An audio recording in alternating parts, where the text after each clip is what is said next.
Welcome, folks. This is the video blog for the cleanse.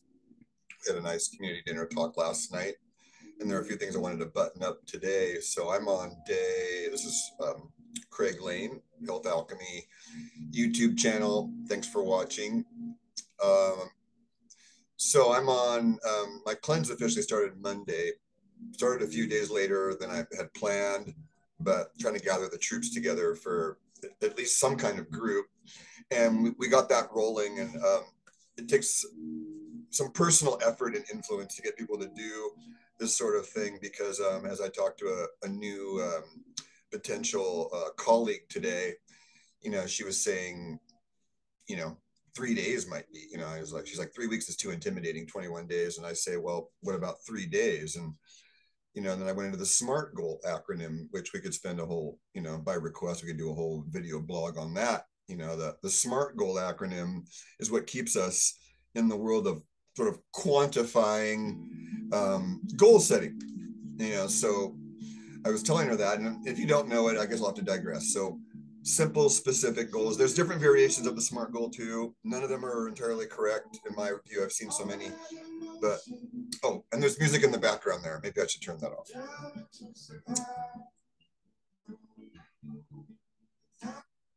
It's kind of sweet to have the music in the background, but it's probably distracting for the viewer. So we will turn that lovely music off. It's nice to start with.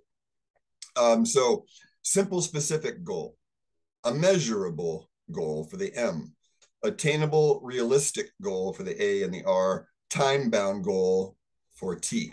You may have some other variation of that acronym that might work for you, but I find that works for me. The attainable and the realistic goes, and that's where we're talking about. I was telling her, I go, it's got to be an attainable, realistic goal, and it's got to be measurable. It's like, oh, I'm going to start cleansing. And then what I notice is like we start something like this, and then we go, well, I don't feel like it anymore. And that's what I'm going to talk about tonight. I don't feel like it anymore isn't going to cut it on the battlefield of life.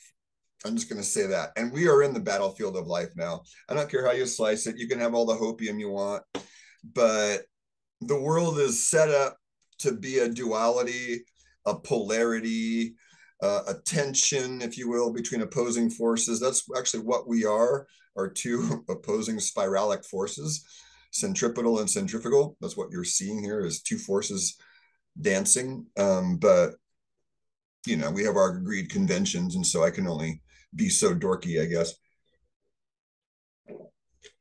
Oh yeah, same thing as last night. What's Craig drinking? Mate. So then the other drink tonight, this is a strong combination. It's a cherry juice concentrate, a little bit of lemonade, my maximum mental alert blend. Won't digress too far on that drink. A little bit of I'm trying out this red vein kratom tonight, the red Mengda. I tried the red Borneo last night. So today was going to be a fasting day, and so the SMART goal fits in this lady's conversation. And I told her I was going to fast today, and she got curious, and then was talking about the cleanse, and yeah, and it was just hard for her to imagine 3 weeks. And I said, well, then a simple measurable goal would be 3 days, and it's time bound, it's attainable, it's realistic. And then she kind of flinched at that, and I go, well, you could think about 1 day then, and it doesn't have to be a fast. A lot of people, they associate a cleanse, you have to fast, and that's why I have 3 levels of challenges. And the third level is fasting and enemas, and more advanced stuff. And the bottom level is like raw carrots and raw beets. And I mean, somebody looks at that and they go, it's like carry a bag around of raw carrots, raw celery, and raw radishes all day. I have a lot of my clients starting out doing that. I don't know, it can't, too much work, can't do it. Right? It doesn't, it doesn't last outside the fridge. And there's, oh, no. I have driven with carrot, celery, radishes in plastic bags and keep in a semi-cool, dark place. They'll last for 3 days in a bag, especially if you refresh the bag and maybe rinse them off a few times a day. So, no, I've done it all, folks. I mean, we were talking about that earlier. I've done it all. What does that actually mean? It means all in my experience. So I won't be as cocky to say as I've done it all to infinity, although my king of the universe function, part of my ego would love that.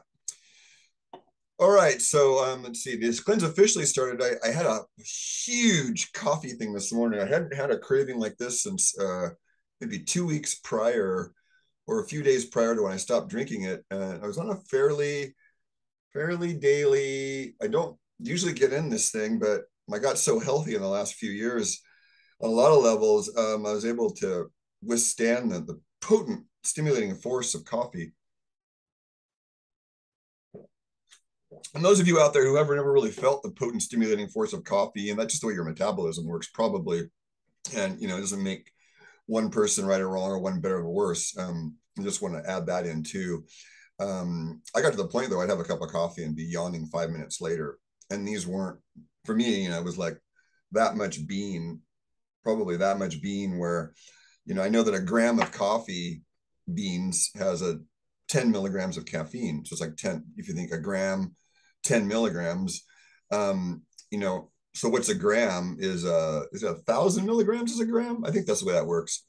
So then 10 milligrams is how many percentage parts of coffee? It's like less than 1/10 of 1%, or is it 1%? So you go, well, that's and 1 gram of coffee bean, is not much volume. It's like 3 beans, I think. I can't remember what it was. It might have been 1 bean. So if you've got, you're looking at, if it's that full, then you calculate it.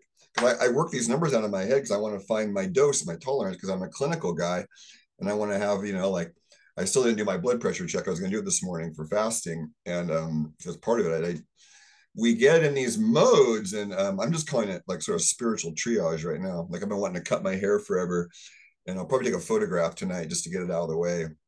Say, okay, here's my photograph is now done. I can do the long hair and the before and after shot. There's the vanity at its best, folks. So did I finish that last client? I think I finished with the last client of this colleague today. So yeah, we the SMART goal. And so the topic tonight is future self veto. I'll do a little bit of nuts and bolts of the cleanse too. I made last night was another long one because it was a community dinner talk. It went an hour, but I know they're intimidating to watch, folks. But if you got like little 4 or 15-minute blocks, it's a good way to watch these, because your attention span after 15-20 minutes is sort of dead anyways. For most of us, that's why a lot of the sitcoms are a half hour with commercials, because they know that. I found this out early on in the psychology of studying. It was one of my classes. How to Study was my first class in Cabrillo College, junior college here. Just telling a friend that it was the last year they offered the class. God knows why you don't stop offering a class that teaches you how to study. Hello. So I ended up like having a really good time in college, and my college GPA was 3.42. And my buddy, he was like 3.95, and he had no spare time. And that half a point lower, I could have been like him, and gotten that extra half a point. But I was like, why? I want to surf. I have a good time. My body is like booming young right now. I don't want to live it up when I'm 60 and decrepit. I mean, I'm 57 now, so I wouldn't have been saying that knowing what I know now, but laugh out loud.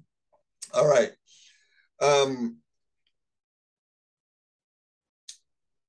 Future self veto. Then the other thing that came up, I mentioned it last night from I admit it, I'm a Star Trekkie. I was at the Santa Cruz Convention Center, the big Santa Cruz Convention Civic Hall here, the convention center, age 6, I think, at a Star Trek convention, maybe 7 or 8, with my mom or my dad took me over, and it's like, wow, just really loved the science fiction. Was always my thing. And Gene Roddenberry's vision was always semi-appealing to me. If you look at his history, a little bit, you could definitely make some conspiracy points if you are into such a thing. But the vision is, the new series is There Was a Strange New World, and that was pretty cool. A little bit there was some January 6th bullshit in there, but that's okay, because I mean, there's people that actually believe that was, and I mean, hello, I saw the footage for myself. It was like, open up the doors and let them in. It's like, what are they talking about? It's like it's one of the biggest lies out there. But maybe I'm going to get a strike on YouTube for even mentioning it. But anyways, there was that, and then they took it out because the Trekkie crowd isn't necessarily woke, and so the Trekkie crowd went, wait a minute. No, the data doesn't line up with what you're presenting as history in this Star Trek. So when I saw it, which was a few weeks later, I saw the episode was in question. It looked like they had removed that specific part of it and just showed sort of World War III chaos on Earth. And that was acceptable to me. And the Trekkies, I'm a neutral sort of observer. I try to be and just be like a journalist and look at all the sides and draw some conclusions based on that. And then you have a, discerning, clearer mind when you don't get emotionally involved. And that's why I'm cleansing, actually, is to stay in that clear place, because I'm off coffee now, which is a great report. Because like I said, I had the craving bad today. And so I did myself a favor yesterday and I bought the Numi, Numi, Emperor's Pu'er. I mean, it's not a tocha. It's not the pressed cake. It comes kind of loose leaf in these little tea bags. And they're making a fortune on this, folks. You could buy, a kilogram, which is 1,000 grams of, is it kilogram? Yeah, I think it's a kilogram, a kg.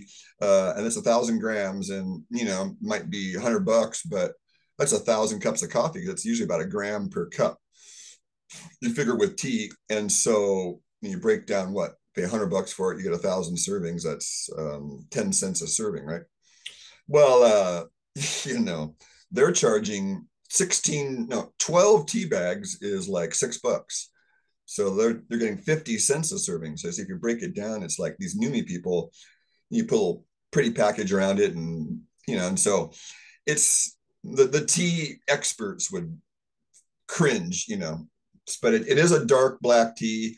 And I've been ratcheting down. So instead of doing 2 or 3 tea bags, because each one is about a gram, and a gram in tea has a little more caffeine than a gram of coffee, by the way. It's a theophylline. It's not caffeine. It's called theophylline. Just like the caffeine form in chocolate is theobromine. And then the coffee and yerba mate is matine.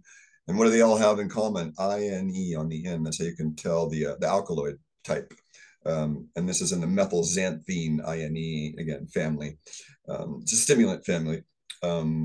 So mate is in the holly family. Kratom is also in this family. It's from the coffee, a type of coffee, which is the Capricaceae family, I believe. But I digress. So I was having my substitute in line, because the point is, don't leave a void. That's one of the secrets to changing habits, is do not leave a void of emptiness where the old habit was. You've got to get something good in there to replace it or push it out.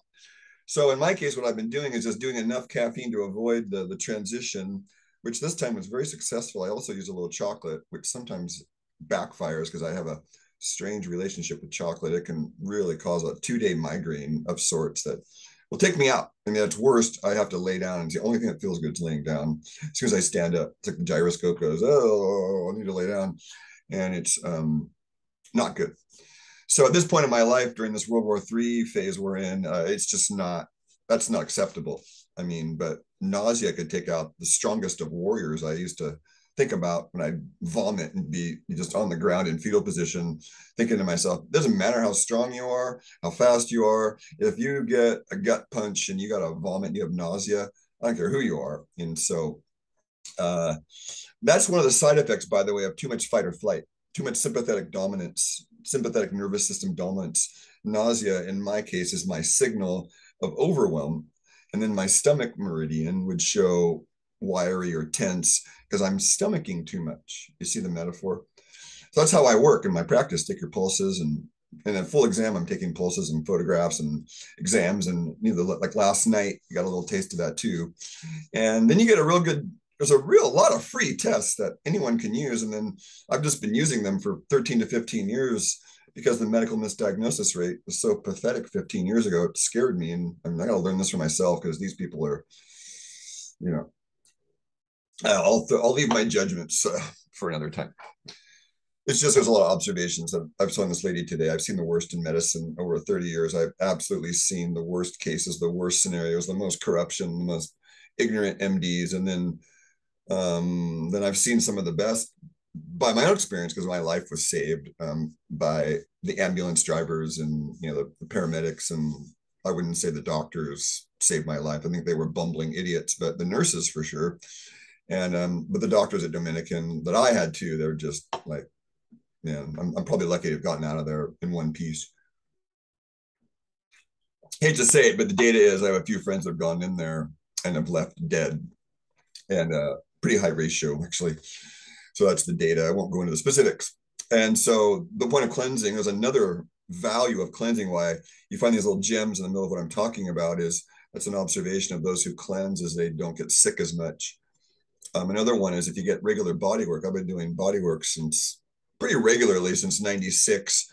96 to 2000 was more of a semi-training period of barefoot shiatsu. And then I moved to Mexico for the Y2K 1999 transition. And there wasn't really much of a transition. I thought there might be a terrible thing that happened. A lot of us believe that.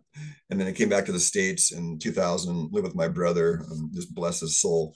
And I stayed with him for a bit. And in that transitionary state, that's when I transitioned from barefoot shiatsu to taking table training and getting certified in California because I'd gotten my training in Massachusetts as part of my macrobiotic certification in 95, 96. So I was just a sponge. I was trying to learn how to see health. Health is the center. And so you see different angles of health through body work, through devotional work, through meditation, through food, through chemistry, through blood work, through physical observation, through physical therapy, through plants, and there's just so many ways we can look into and view health through different angles. And I was one of those people that if I was going to say the center of what people say, what's your practice now? I'd say, well, I teach health.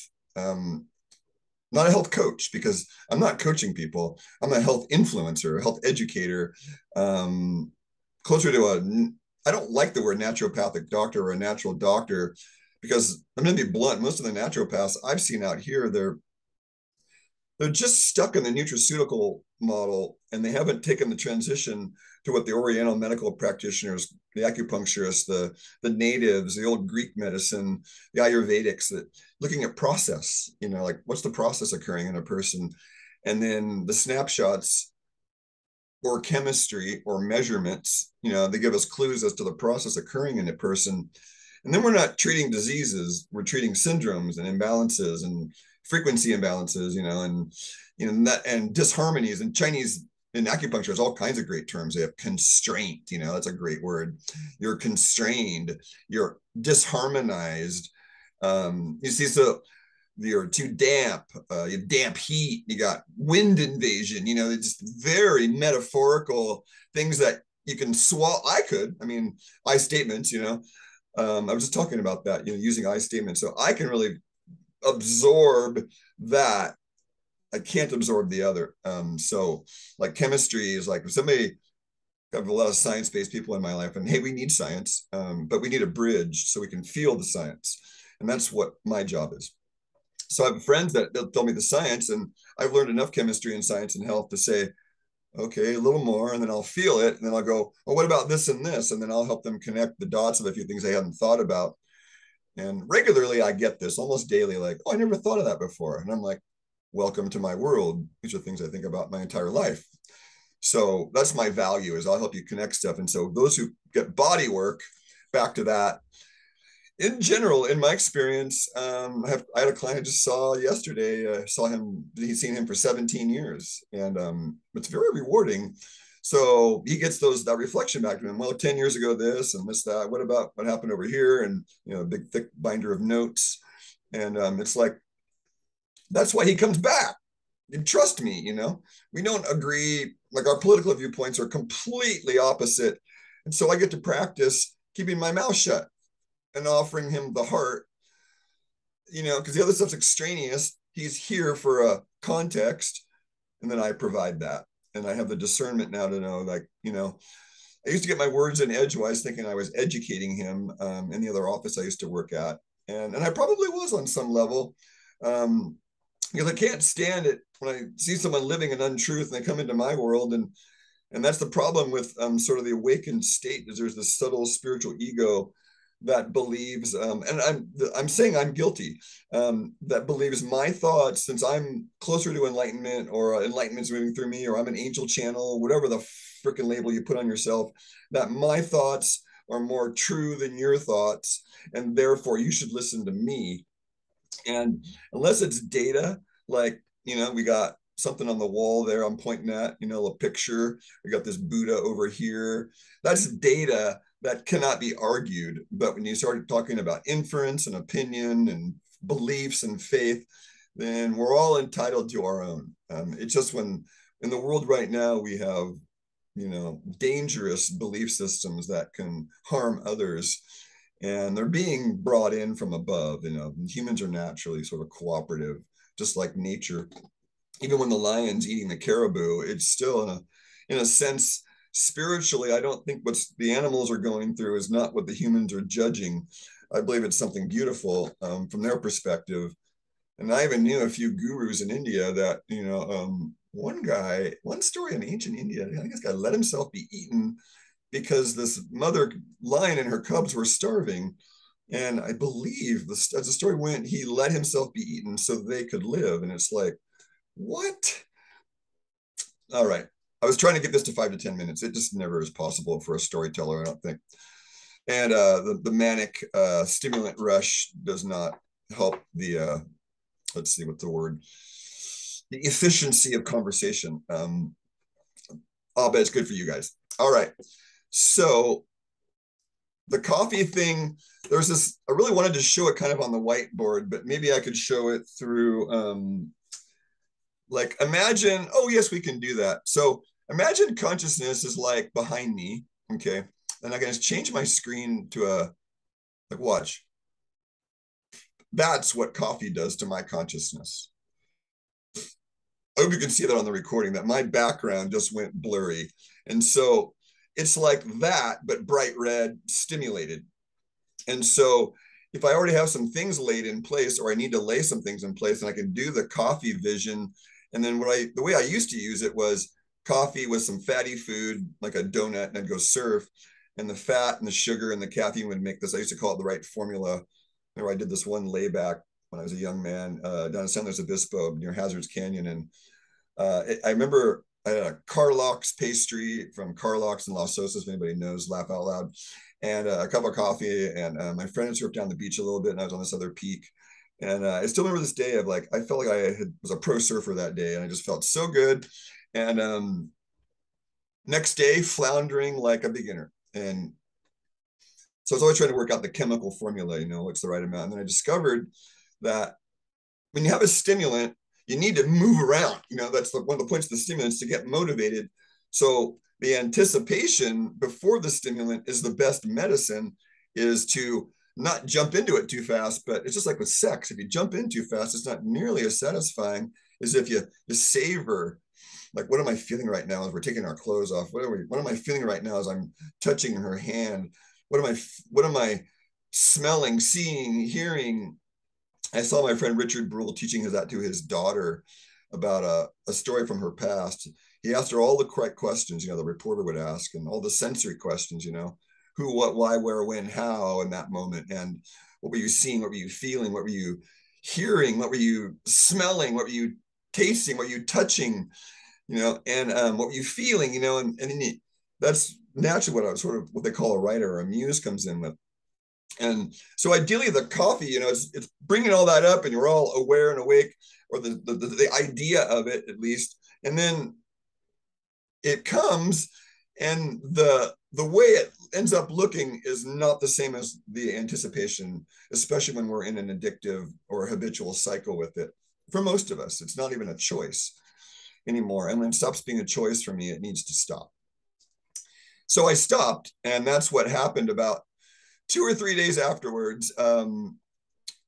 It went from what you see now in awareness, in terms of awareness, to literally that. It's like something went clear. And then this Star Trek thing I was talking about earlier, they were talking about absolute candor, this alien species. They were self-honest, really, candor meaning honesty. But I would say direct honesty, and quick, efficient, direct. and maybe even brutal honesty. And so candor has that sort of connotation for me. And so absolute candor with self. And so I got that, was like, wow, you got the stimulation, but then at the end, you didn't even get that from it. And it was just the anticipation, because once I was past the first or second or third drink, it was worthless. Basically, it was just I call it mouth entertainment. Oh, and that will be by the way, there'll be a whole video blog on that. I got to write that one down. Mouth entertainment. Yeah, that's a whole thing that we need to talk about. A lot of us are living for mouth entertainment, and we associate that mouth entertainment with nourishment and happiness. And yeah, temporarily, sure, for 5 or 10 minutes or 15, however long you're eating. But if it's like an In-N-Out burger, sorry, In-N-Out or Burger King, or we'll pick on all of them, then the data, the facts are your body's going to put out a certain amount of energy to process that, and it's not going to get back nearly what it put in. Plus, there's damaging inflammatory compounds and plastic-like substances and the poor frequencies of the people who have made the food on top of everything else, to the karma on the earth of what they're doing on the planet, to then you get a negative return, I call it. And so I have a video about this too. I wish I could tell you what it was right now. I think it's called The 4 Levels of Food. Yeah, The 4 Levels of Food on my YouTube channel. The 4 Levels of Food. So I talk about that, the return on investment from what you're doing. So like if coffee is the anticipation is the only return on the investment I'm getting, then I want to stay in anticipation and not use. And if the effect doesn't come that I want, then why would I use it, right? So this is what happened. It blurred, I feel clear, and I'm using these other types of stimulants, okay? That's the point I'm trying to make, is it went clear, and then I started to see what the stimulants were actually doing to me. The caffeine poison, if you will. Of course, green tea is not just caffeine. Yerba mate is not just that form of caffeine. Nothing is what we say it is unless we're doing the chemical form. So and then the kratom too. So I was using the kratom, we'll call it an uplifter. It's not so much a stimulant, is how I perceive it. The mate is more of an uplifter, not so much a stimulant. And then the black tea, this morning I had 1 tea bag, which is about 40 milligrams of caffeine. So I got to see like how nervous and irritable I got yesterday. And I went into the same kind of anger, panic attack, anxiety mode I went into when I was on going out from a breakup.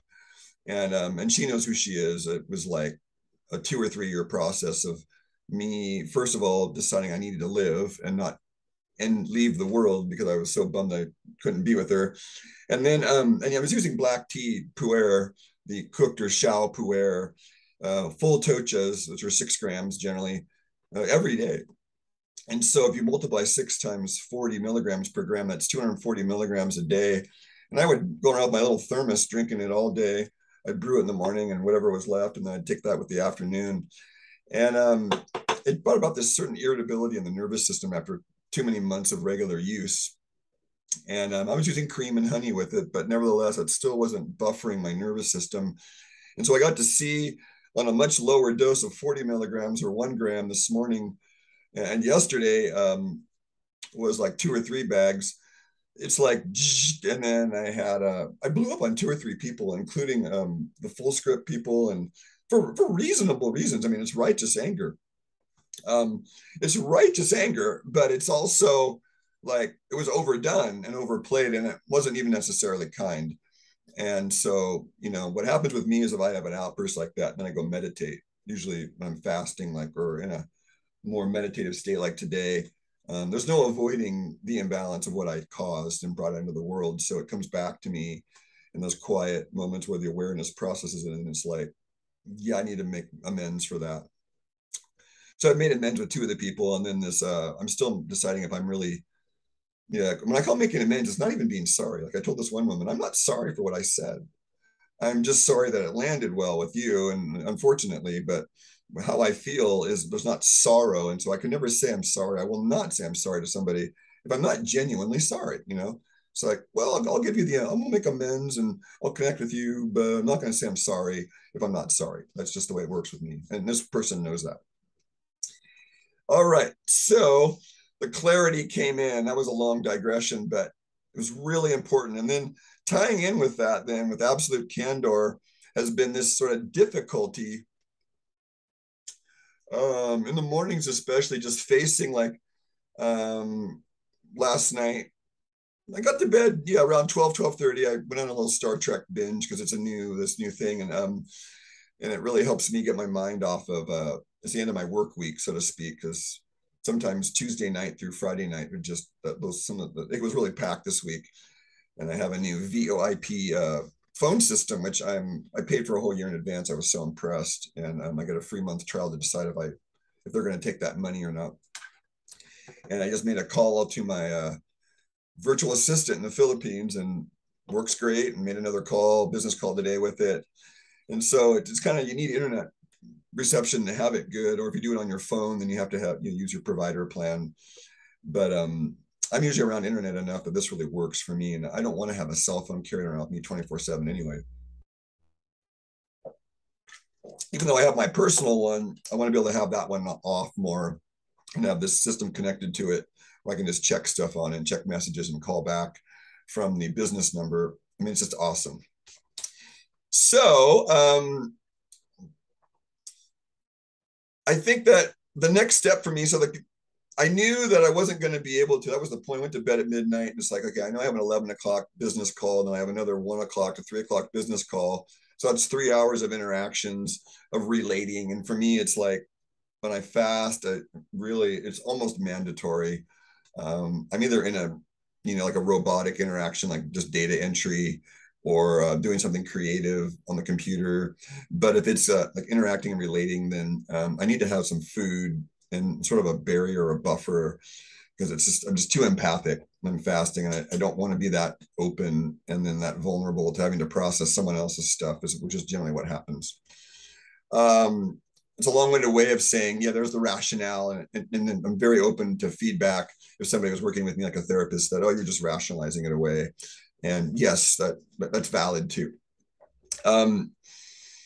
So the next fasting opportunity for me would be either Monday or Tuesday. I really want to get a couple of fasts in. So today the plan was to stop eating. So I'm pretty much done eating for the day. I had one meal, and just to do liquid the rest of the day, and this is part of it. And then I have some liquid calories out here. I have a green smoothie that I just add a little cream to. And then, hey, if you're not supporting Miller's Farm, by the way, they do ship raw cream, and it's thick as ice cream. And so I'm going to be getting our monthly orders due this Monday for our drop here in Santa Cruz. We drive over the hill, or somebody does, and then brings it back, the box. But the drop is in the valley in San Jose. So if you're in a bigger area, there's probably a Miller's Farm drop. And we need to support this man, I believe, because he's doing righteous farming and animal harvesting, and then the USDA and him are fighting, which makes me like him all the more. USA Incorporated has a lot of wordplay, and they trapped him. And he bring a SWAT team out to a farm. Makes me want to support this guy. The poor farmer and his little community of 4,000 people. Fucking SWAT team shows up. I mean, what? Come on. So I want to support this guy. So the raw cream is the point. Getting some calories in, and on a cleanse, it's going to slow things down a little bit. But remember, I'm a protein type, so for me, the raw fat has joint healing properties, and these are definitely grass-fed animals. So then you're getting enzymes and nutrition from that. The pasteurized cream, which is what I've been using the last 4 weeks, I didn't make the Miller order last month for reasons that were beyond my control, teeth gritting stuff, but we won't talk about it. And finishing the day on liquid, and that way my system, I can still get some calories in. And if need be, I have an idea to take a raw apple, an egg, there's a raw apple, and then raw butter, and then gently melt the raw butter, liquefy it, and then put the apple in, gently heat that up a little bit, and then puree it with the apple, the egg, and then add the egg, and then pure it all up into a little custard. And that might be it's sort of a calorie-rich custard, and it's based on Agenusa's recipe from the primal diet of raw egg, butter, and raw honey. That's a basic raw custard that, for protein types, it's balanced because it has protein and fat and carbs, but it digests itself. I mean, there's raw honey, so all the enzymes are there, and then the raw egg and all the enzymes are there. Raw egg white, questionable for some. That lysozyme thing and the biotin thing, I believe they're connected. People don't talk about it that way. And then the raw butter, obviously, if you don't overheat it when you double boiler it down, then you got a nice raw enzyme with all the lipase fat enzyme.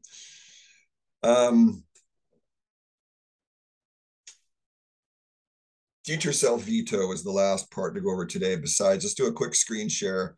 And so the cleansing tests were yesterday's. Oh yeah, there we go. So we're on cleansing. See, there's in the folder here, cleansing foundation 3 is what you see here. And then we're on the fall cleanse. So when you buy the fall cleanse package, you get access to this folder, but by request, you can go up one level to the entire cleansing folder. So see, the 21-day journal is not in here.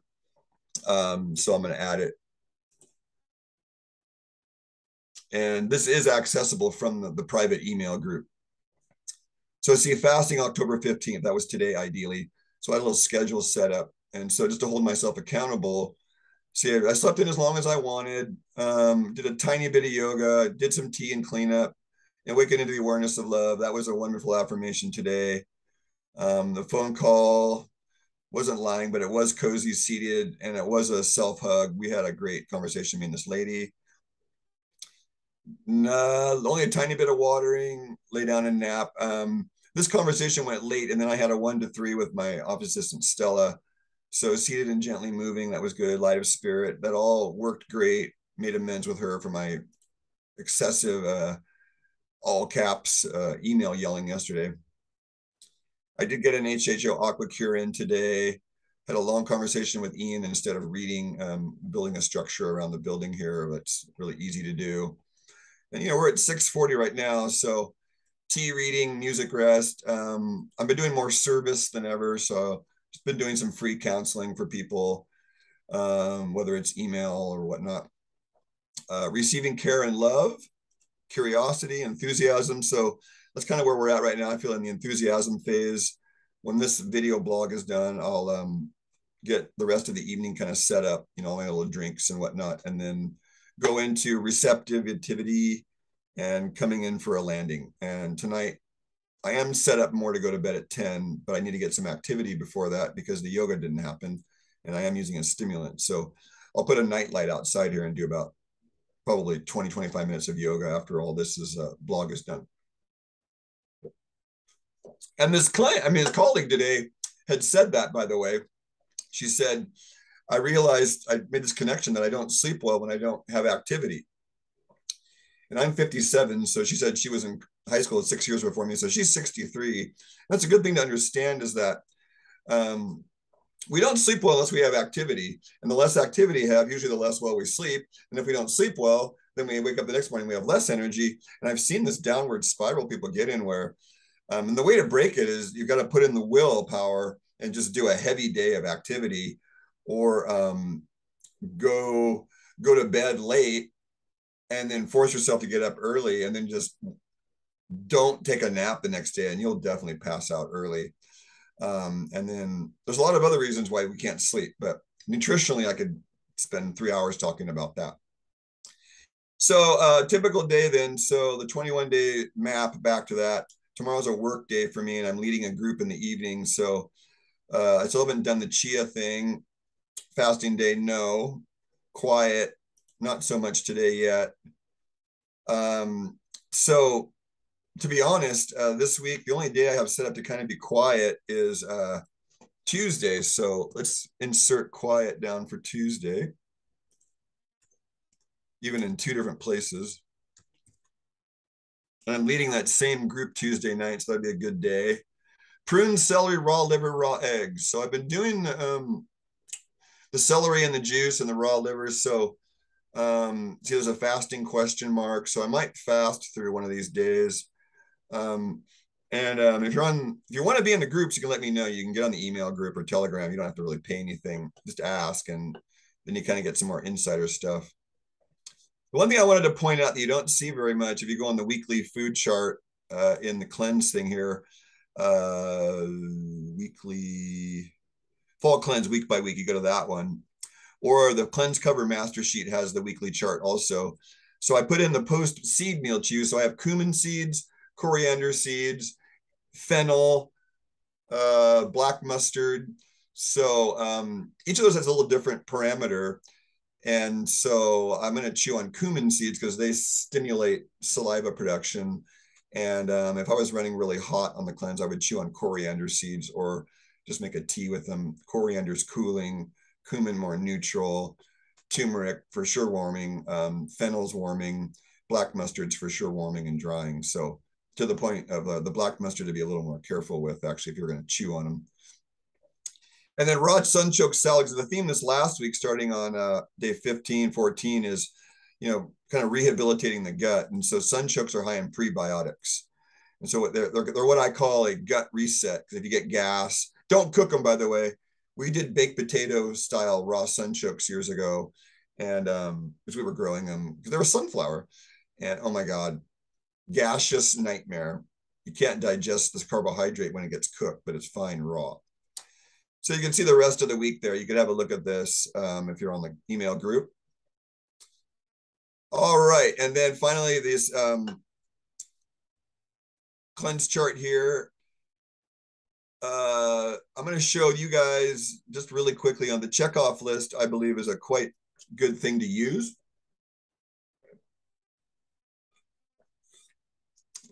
And so this is part of the cleanse, is this resource right here.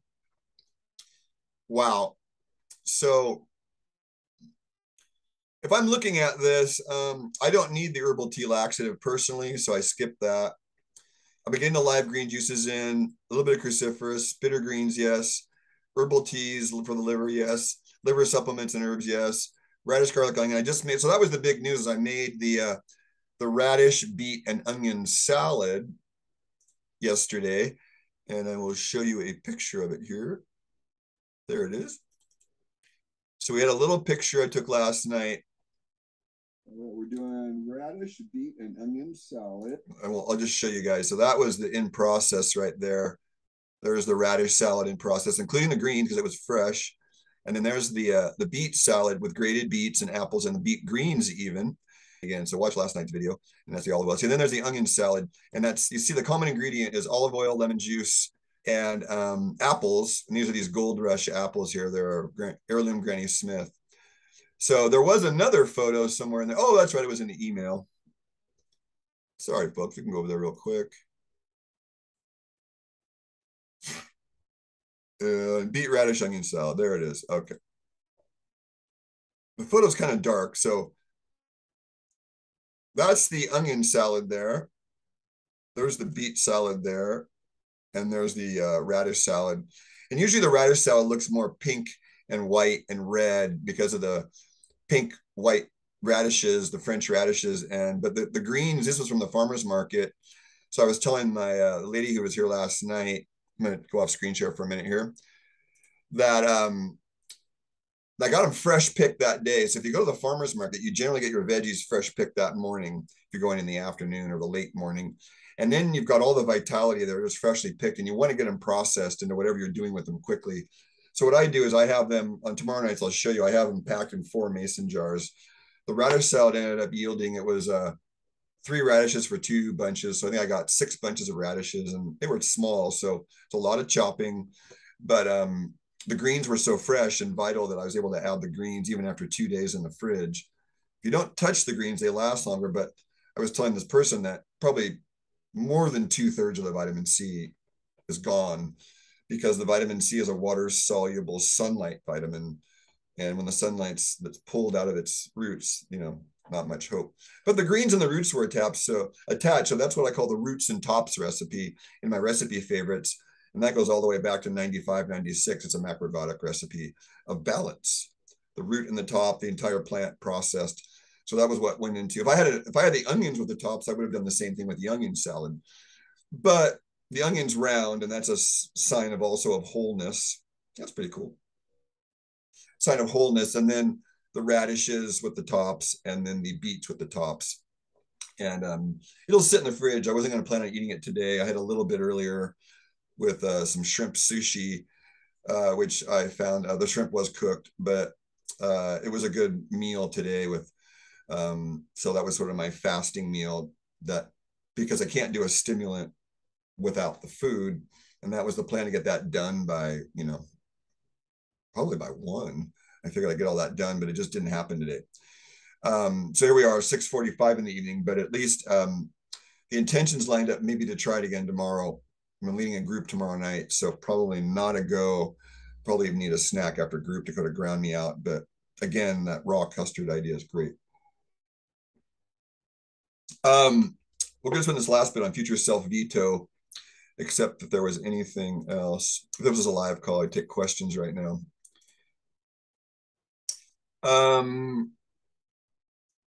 Yeah, this chart, I didn't finish showing it to you guys. So castor oil packs, and probably something I'm not doing. Dry skin brushing, I did brush my hair, dry skin brushing every other day. Liver points depressed, I'm kind of already doing that. Probiotics, getting some of those in. All raw foods, it's been a big focus, is staying raw. The weather here has been foggy, and the high temperature, the high today in Aptos, California, 62 degrees. It's like, what the F? Yeah, I was telling Ian today, just we're commenting on, we don't remember too many Octobers like this because we grew up here. It's like, man, this is cold October and fog, Flesh protein, you'll see, it's more optional. If you're a protein type, then that is something you should probably look at if you're deficient, especially with your blood pressure. And if you don't want to do flesh protein, you still need some vitality. You can still do raw butter and some raw eggs, and pretty easy to digest all that. And if you have problems with digestion, you can do raw egg yolk, and that would give you some vitality, especially with some raw butter. And you might be able to do a saltless raw cheese too, but the problem with cheese is the salt. They add refined salt to cheese. And the ratio is 1 tablespoon of salt per cup of milk curd. So as you can see, or more, and you can see so a cheap salt is very appealing, even to a high-level grass-fed organic. And that's why you really don't want to eat cheese unless it's properly salted in the end. So there's that chart. And I think the coffee thing, I'll try and get a better presentation on that. So let's finish up tonight with future self veto. I won't go into the full story for it because I'm pretty sure there's a YouTube video that I've already spoken to this. You just check my channel, Future Self Veto. And if I have not made a Future Self Veto video, then somebody remind me, and I will make just a Future Self Veto video, or we'll just cut and splice this little section out of here.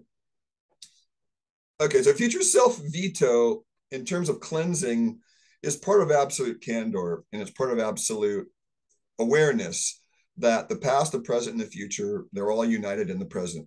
The only thing that's real is this right here.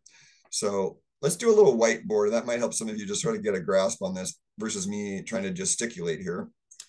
So let's draw a line, first of all, and that can be the straight line here is past, present, and future, right? One way of looking at it. So we'll draw an X for where the present is. Maybe an arrow. We'll put an arrow where the present is, a red arrow. So here's the present moment right here, okay? If we see time linearly, then we would say, okay, this is the past, and this is the future. If you see it in terms of linear. But what if time is a spiral? So what if time is not in fact that, but time is in fact doing something? Oh, my terrible artistry. Let's try again. What if in fact time is more like a spiral? And then if you view it from above in 2 dimensions, what does that appear to be? It appears to be a circle. And what do we call that? The Buddhists call that the wheel of suffering, because you're always spinning around the center point, which is the present moment. So the wheel of karma I came up with when we're born, we're sort of down here on the wheel of karma, on the lower circles of existence. And then as we evolve, we see the same lessons. See, on the lessons of life, they appear to be the same when viewed vertically, right? But you're actually moving up the spiral. And so, like, a lot of the lessons that I used to get snagged on, viewed from up here down, see, there's more depth of experience and awareness and space, if you will. So I am completely on board with that. The only thing that's real, the present, is a present.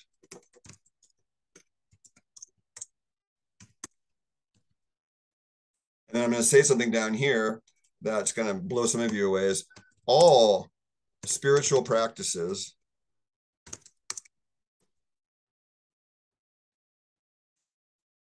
and those of any health dimension, any health depth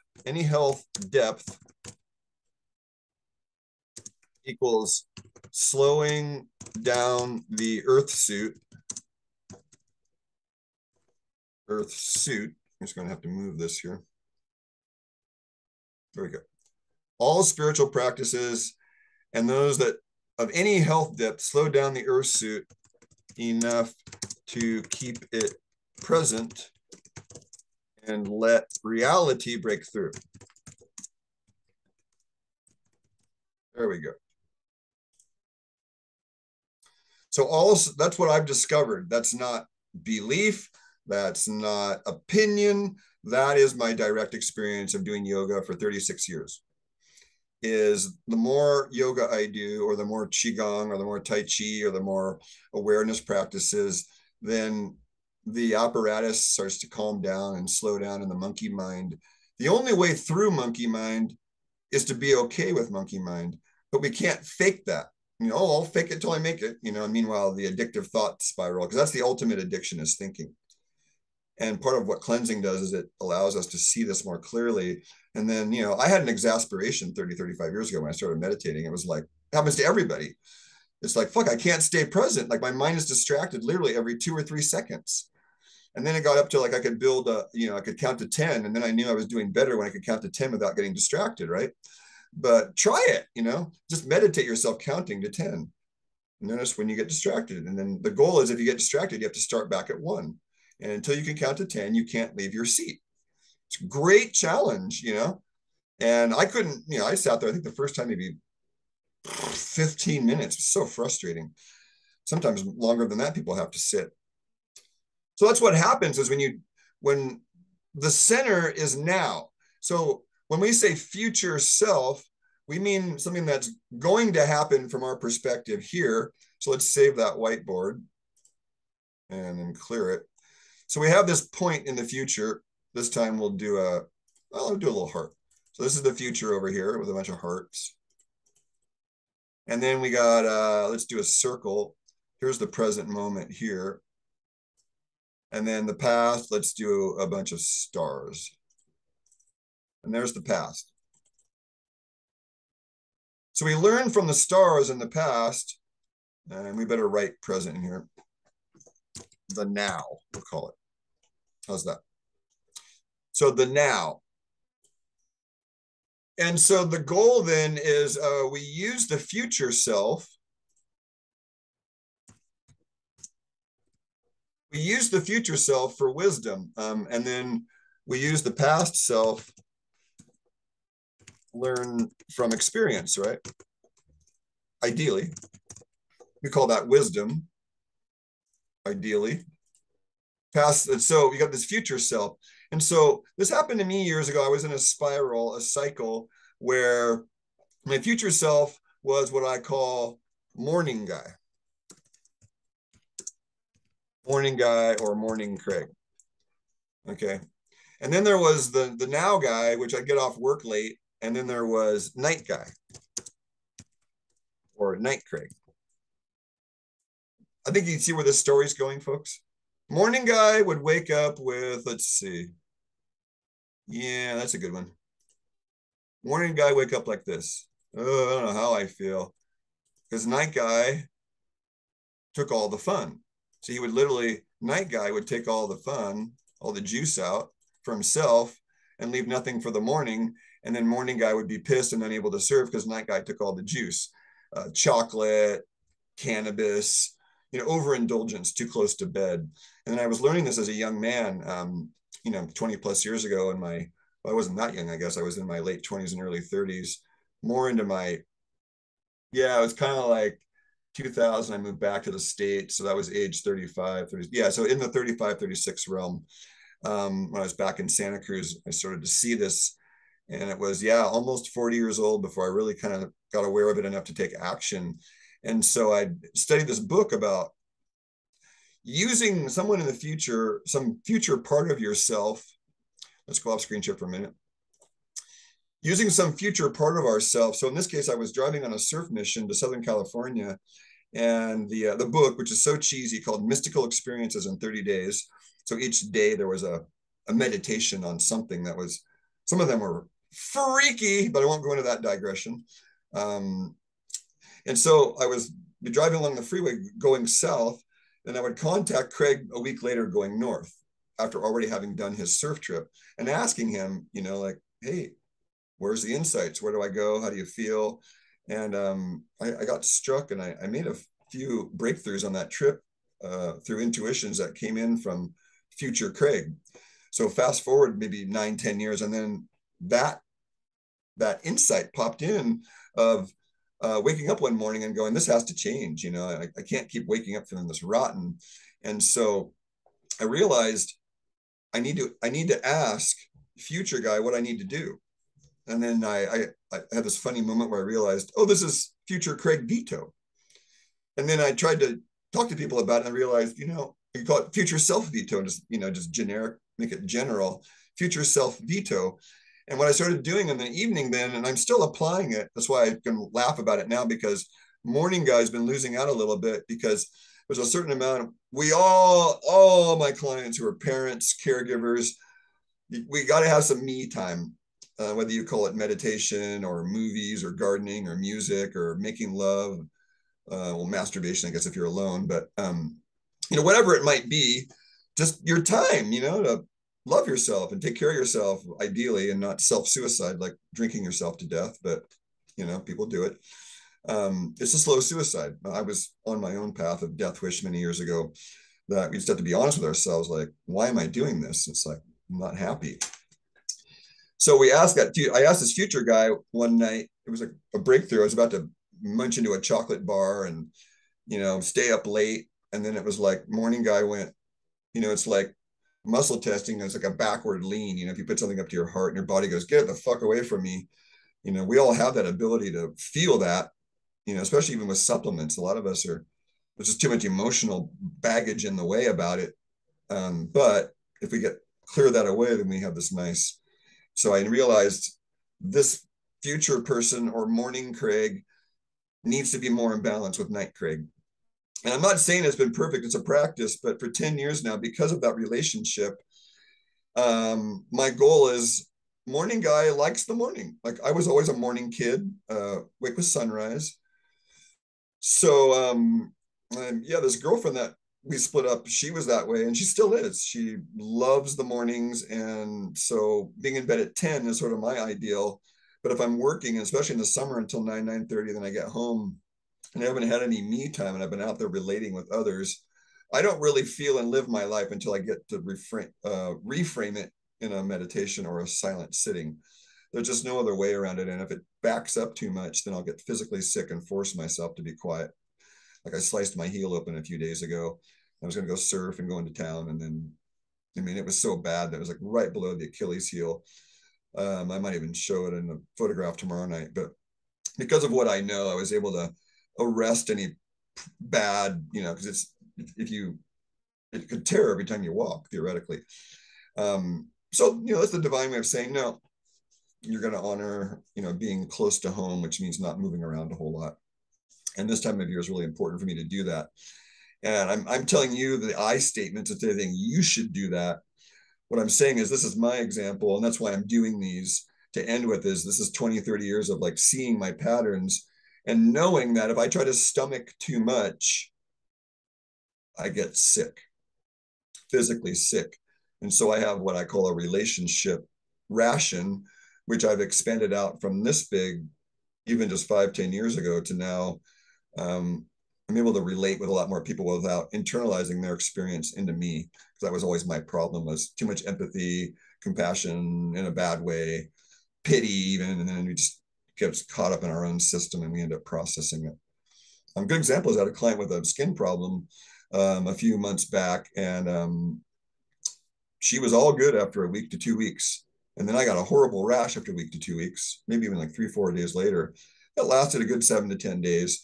And there was no other, I mean, there was a few people shedding I was working on. So that was another possible factor was, this shedding thing. What is that phenomenon? And, I don't know, but I did work on 3 injected people and got a bloody, bloody kind of rashy shingles looking rash in the upper back area around my shoulders and here that I'd never have gotten that before in my life. So knowing myself and doing self-care and self-assessment for 30 years is like, yeah, the empiricism of that happened in this person and this person with the rash. No way do I isolate the variables, but definitely that's my experience. I think my immune system is the immune system of the divine. And so I'm not really worried. I mean, I'd go, I have high meat out in the refrigerator. I was been kind of looking at, do I want to even try it? And there was like this purple mold growing on top. And it's like, when the fungus gets in there to that meat and starts processing it, it's breaking it down. That's what tempeh is. Tempeh is fungus processed soy, the non-glorified tempeh. It's fungus processed soybeans. That's right. I made it myself. That's why it turns black if you cure it too long, because that's the mycelium, the sporulation process, forming in the soybeans. So more digestible, but smelly and taste bad? Yes, granted. And you got to have a really good digestive system to be able to not have horrible symptoms or something like that. But that's how a couple of people have cured autoimmune conditions is moldy fruit, mold in some level, controlled pureeing and getting in the body and then getting sick from the mold. But then what does mold produce? Antibiotics. So in a lot of ways, you could say that you might have wiped out a bunch of bad bacteria by eating that moldy food. It's really hard to say, but there is a correlation of that with Ajanu's had a little program with autoimmunity. If you have an autoimmune condition, please come and see me. We can get you out of it pretty quick. Right? There's lots of insights. It's not mystical. It's not magical. It's not unknown. It's completely known to someone like me. And if you do the work, you'll be out of your autoimmune problem, almost guaranteed 6 months to a year if you're not 20 years into it. It's all about how long you've been in it and how much damage has been caused, by this hyperactive immune system. Cleansing, you might ask, what about autoimmunity and cleansing? Yeah, special cleansing for these people because you have to have even more restricted diet plan. And for that person, in the worst, like Jordan Peterson was talking about his raw meat diet, 100% raw meat diet. And they're asking him, why? Why would you do that? And he's like, I cured my autoimmune condition. He didn't say raw meat. He's 100% meat diet. So I don't think you can survive on cooked meat. I think it's just way too acidic, too much enzyme activity. So I myself have been pushing the edge about fewer vegetables and more raw liver and raw meats, and definitely feel more vitality. And we're well over an hour now. So future self veto. And the last health test that I didn't get to yesterday was the Candida spit test.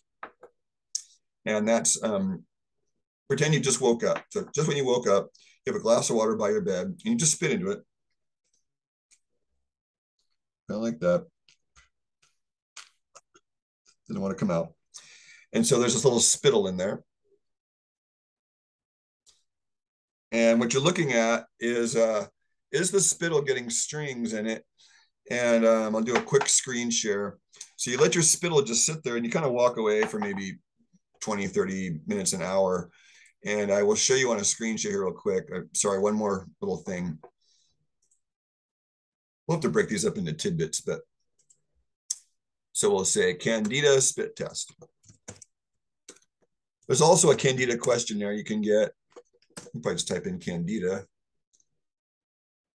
There it is, Candida spit test. I think there's a little diagram here. Yeah.